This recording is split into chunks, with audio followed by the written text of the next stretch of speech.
Bom dia, meu nome é Rafael e eu vou apresentar para vocês o trabalho que eu dei o título de 100 estranhos no ninho, como avaliar rapidamente a distribuição tridimensional de formigas em florestas tropicais.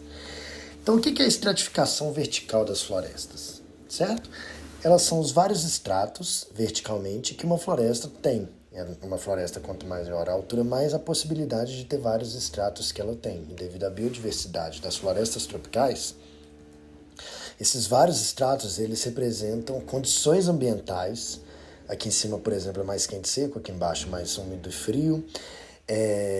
Diferentes disponibilidades de recursos e também possibilidade de ter abrigos. E essas características ao longo do estrato vertical de uma floresta, ela afeta a distribuição e a abundância das espécies. Isso é especialmente forte com os artrópodes, porque os artrópodes eles têm vários nichos, eles conseguem utilizar vários recursos diferentes e eles são de tamanho pequeno, então eles conseguem usar vários desses estratos.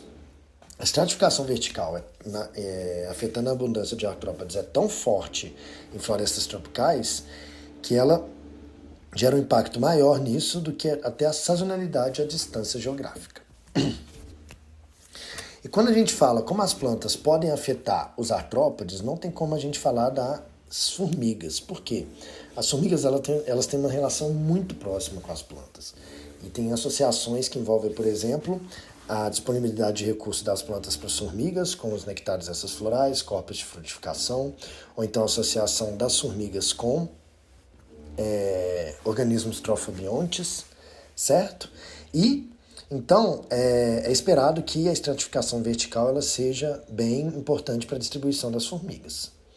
Fora isso, dentro de um território de formigas, é comum existir dominância entre elas, ou seja, as espécies que dominam umas sobre as outras. E isso também vai ocorrer em um território tridimensional de árvores. Por exemplo, formigas dominantes territoriais, elas podem construir ninhos que vão se estender por várias árvores. Nessa imagem a gente tem em vermelho, por exemplo, teoricamente, como é o ninho de uma espécie de formiga, de um determinado ninho de formiga, com a extensão dele. E a gente pode ver que ele tem tanto uma distribuição horizontal quanto uma distribuição vertical. Só que essa dinâmica de dominância e territorialismo vai criar padrões tridimensionais da distribuição das espécies de formigas, que são denominados mosaicos de formigas. Então as formigas elas podem ocupar vários estratos, apenas um estrato, elas podem ocupar várias árvores ou poucas árvores, certo? E isso tem muito a ver com os padrões de dominância ou não entre essas formigas. Mas esse é um tema que é pouco estudado. Mas por que um tema que é tão importante para a distribuição e para o funcionamento dos ecossistemas tropicais, ele não tem muitos estudos? Muito disso vem da dificuldade nos métodos de amostragem.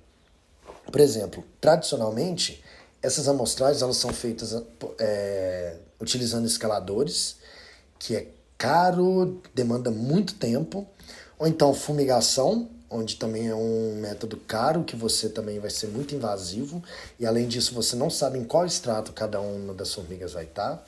O uso de guindastes, que você fica bem fixo a uma posição, não consegue mudar tanto. E além disso é extremamente caro e difícil acesso. Ou então o uso de árvores caídas eventuais, o que a gente tem que contar com a sorte ou com o acaso para conseguir fazer, certo? Então, além disso, esses métodos normalmente eles usam evidências indiretas que são baseadas em co-ocorrência e correlação das abundâncias das espécies para examinar as maneiras em que as espécies de formigas estão associadas. Então eles não conseguem ter evidências diretas de como isso está funcionando. Mas é possível ter uma amostragem rápida, prática, barata e que forneça evidências diretas dos mosaicos de formigas arbóreas em florestas tropicais. Isso é uma coisa que os pesquisadores têm se perguntado. E o Maurício Leponce, junto com esses outros pesquisadores, eles publicaram esse artigo esse ano que eles tentam apresentar um método que pode ajudar a resolver algum desses problemas que a gente falou no slide anterior. E quais foram os objetivos do trabalho deles? Eles primeiro quiseram apresentar um protocolo que resolvesse alguns desses problemas que a gente citou antes, que está sendo necessário pensar em maneiras de resolver, né? Seria um protocolo rápido, barato, eficiente e reprodutível para amostragem de formigas arbóreas. E eles chamaram esse protocolo de Protocolo Padronizado da Linha de Isca, ou SBP, a sigla em inglês. E esse protocolo, ele também ia conseguir acessar a dominância entre as formigas, as associações ou não dessas formigas e qual é a extensão dos territórios dessas formigas nos estratos verticais. Além disso, eles têm o objetivo de avaliar a representatividade do método na identificação da riqueza de espécies dominantes. Ou seja, será que a partir desse método a gente consegue ter uma ideia boa de quais são as espécies, quais são as formigas que tem lá? E eles fizeram isso comparando com pesquisas completas em plots de tamanhos similares, que eu vou explicar mais à frente. E por fim, eles tinham como objetivo demonstrar a utilidade desse método, né, para estudar as interações intra e interespecíficas e na detecção desses mosaicos que podem existir. E eles fizeram isso também comparando com outros estudos que usaram métodos de coletas diferentes e evidências indiretas. Como foi feito esse método? Eles gravaram um vídeo bem legal, tem outras imagens, mas pelo vídeo fica bem melhor de ver de como ele é feito, tá? Eu vou mostrar aqui, eu dei uma acelerada nele, e eu vou explicando como que é feito esse método de parte a parte. Primeiro eles marcam as árvores, depois eles fazem as iscas. As iscas são feitas principalmente com mel e sardinha, em um papel toalha, e aí eles vão passar uma corda com o estilingue mecânico que eles têm, por cima do tronco mais alto que eles conseguirem na árvore. Depois que essa corda passou, eles vão pegar ela, usar ela como linha guia e vão amarrar uma corda de nylon.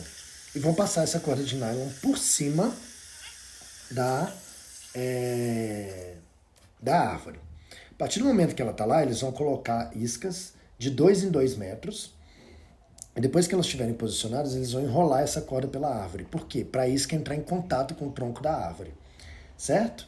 Então, o que vai acontecer? Eles vão conseguir ver onde estão as formigas, e essas formigas elas vão entrar em contato com as iscas. Eles deixam durante 4 horas essa estrutura lá, e as formigas vão associando as iscas. Depois do tempo estabelecido deles de 4 horas, eles trazem de volta essas iscas e coletam as formigas. As formigas, eles fizeram testes prévios que mostraram que as formigas elas não caem das iscas, elas ficam presas às iscas. Então eles conseguem ter uma amostragem boa das formigas que estão associadas a essas iscas, tá bom? E onde que foi feito? Onde que eles testaram esse método? Eles foram na Nova Guiné, certo? No centro de pesquisa que tem lá. E eles usaram 3 áreas, que eles chamaram de SBP 1, 2 e 3. Todas as 3 áreas tinham em volta de 0,28 hectares. Na primeira área eles amostraram 31 árvores, na segunda 30 e na terceira 27. E como medida de comparação, eles usaram uma outra área que eles chamaram de whole forest, ou floresta total. Uma área um pouco maior, que eles fizeram em outros anos coleta da comunidade de formiga em árvores caídas, que ia ter a devastação lá. Então eles aproveitaram as árvores caídas e fizeram uma análise muito completa da comunidade de formigas que existiam naquele ambiente. E como que eles definiram a dominância? A dominância, eles usaram 2 critérios principais. Primeiro, a ocupação nas árvores, ou seja, quantas árvores cada espécie de formiga estava ocupando. E a altura utilizada do estrato, se a formiga utilizava só estratos mais baixos ou até estratos mais altos. E eles também definiram formigas frequentes, como aquelas que estão presentes em pelo menos 10% das árvores. As dominantes, que além de serem frequentes, elas têm que ter em grande quantidade nas iscas e têm alta distribuição vertical. E aquelas territoriais, elas vão depender dos testes de agressividade, que seriam as formigas que defendem a sua área de forrageamento. E como eles definiram a agressividade? Tolerância interespecífica, eles viram quando eles desciam a isca e tinham coexistência pacífica de 2 espécies diferentes na mesma isca. Agora, quando tinha uma segregação espacial entre elas ou um comportamento agressivo, eles consideravam agressividade entre espécies. Já intraespecificamente, eles fizeram experimentos de enfrentamento, onde eles pegavam soldados da mesma espécie, colhidas em árvores diferentes, e colocavam para se enfrentar e viam se tinha agressividade. E esse experimento é muito importante para saber a extensão de cada ninho de cada uma das espécies. Se aquela espécie ela tem um ninho em várias árvores ou se são ninhos diferentes da mesma espécie. E o que foi que eles encontraram, tá? Aqui a gente tem primeiro uma representação da whole forest, da parte onde você tem uma amostragem muito mais específica, tá? E a gente tem que eles encontraram que as formigas elas forragem todas as árvores lenhosas do ambiente. Para vocês entenderem o gráfico, ali no gráfico A, é um gráfico tridimensional onde você tem o x e o y das parcelas e no eixo Z a altura das árvores, certo? E cada uma dessas linhas, cada um desses balões com uma linha para baixo, representa uma árvore. Cada bolinha é um ninho de formiga e o tamanho do ninho está de acordo com o tamanho da bolinha. A cor representa cada uma das espécies. Então no gráfico A, a gente consegue ver, e no B também, que elas forragem todas as árvores lenhosas. E que eles também viram que existe clara segregação espacial entre elas, tanto horizontalmente quanto verticalmente. E a gente consegue ver isso no gráfico B, onde tem as formigas da espécie azul estão muito mais nos estratos mais baixos e mais à direita, enquanto as formigas da espécie vermelha estão usando estratos mais altos e toda a parte da esquerda da parcela. Já em cima, existe muito mais uma agregação, que você pode ver que as formigas verdes e vermelhas às vezes estão sozinhas nas árvores, mas essas bolas amarelas indicam árvores em que elas estão juntas. Além disso, eles encontraram também muita variedade entre as 3 parcelas que eles testaram o SBP. Na SBP1, por exemplo, eles encontraram 25 espécies, sendo que 6 são dominantes. Esses gráficos são bem legais. Os da esquerda eles representam mais ou menos o que essa foto está mostrando, uma foto do alto mostrando onde tem cada uma das espécies nos ninhos, nas árvores. E à direita, ela mostra o extrato vertical, como se fossem várias árvores, e a gente consegue ver verticalmente onde essas formigas estão. Já no SBP2, a gente vê que teve 16 espécies e 2 dominantes. E essas dominantes elas não se relacionam, elas ficam bem segregadas no dossel, nas árvores. E a gente pode ver que tem somente 2 que dominam bastante, tanto os estratos mais baixos quanto os estratos mais altos.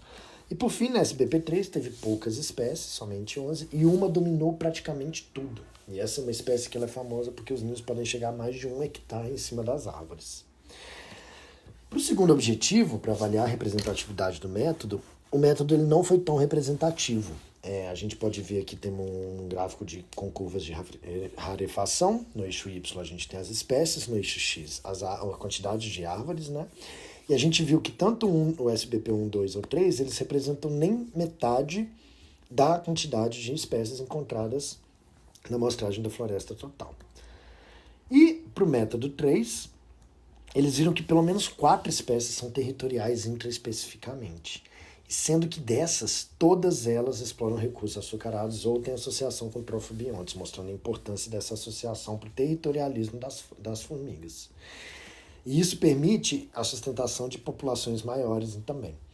Agora, interespecificamente, eles encontraram de tudo, tanto pares sem agressividade, quanto formigas que são muito agressivas entre elas. Então, resumindo, foram encontradas grande variedade de interação entre as espécies em todas as parcelas, em todos os estratos. E isso é um indicativo de formação de mosaico. Mas os autores falam que o baixo poder estatístico devido a pouca repetição não corroborou esses dados. Então eles têm que fazer mais repetições para corroborar se esses mosaicos realmente são estatisticamente válidos. E por fim, como eles queriam apresentar um método, esse é um método que é barato e rápido, ele se mostrou muito seguro, não precisa escalar, certo? É universal, você consegue usar isso em qualquer lugar que você for, em qualquer tipo de extrato. Não é destrutivo e ele é muito maleável de acordo com a pergunta. Você pode colocar em alturas diferentes, você pode colocar iscas diferentes. Os contras encontraram menos da metade da assembleia de formigas. Tem um viés da qualidade da isca que as dominantes podem monopolizar ali. A presença da isca não indica um ninho, mas ela pode simplesmente apresentar que a formiga estava forrageando por ali.